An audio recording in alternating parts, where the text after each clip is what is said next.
அதை பகவானே சொல்றார், நான் விடையாக கூறக்கூடியது சில வார்த்தைகளை, அவற்றில் நம்பிக்கை இருந்தால் தானே அவை பலனளிக்கும்.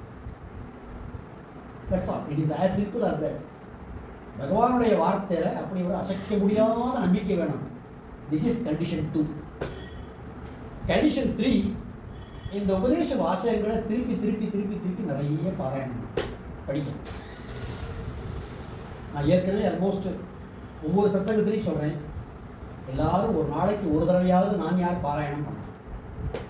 என்னென்னமோ பாராயணம் பண்ணுறேன், விஷ்ணு சகஸ்ரநாமம் லலிதா சகஸ்ரநாமம்லாம் மனப்பாடமாகவே சொல்கிறேன். 12 பக்கமோ 20 பக்கமோ தான் நான் யார் மொத்தம் 28 கொஸ்டின் தான் அதுக்கு ஆன்சர். அதை டெய்லி ஒரு தடவை பாராயணம் படிக்க படிக்க படிக்க படிக்க அது அப்படியே மனசில் ஊறிண்டே. இது 3வது ரிக்வயர்மெண்ட். திருப்பி திருப்பி திருப்பி அந்த குருவனுடைய ஒவ்வொரு உபதேசத்தையும் மரணம் பண்ணிகிட்டே இருக்கு. இதுதான் பொதுவாக இந்த ஆத்ம விசாரத்தில் ஸ்ரவணம், மனனம், நிதித்தியாசம் அப்படின்னு சொல்லுவாங்க. இதுக்கு பகவானே கொடுத்துருக்கக்கூடிய டெஃபனிஷனை பார்ப்போம். அஞ்ஞானம் அறவே நீங்குவதற்கு, அதாவது நல்ல அகத்தெளிவு ஏற்படும் மட்டும் மீண்டும் மீண்டும் குருவினிடம் கேட்டு உணர வேண்டும். இதுவே சரவணம்.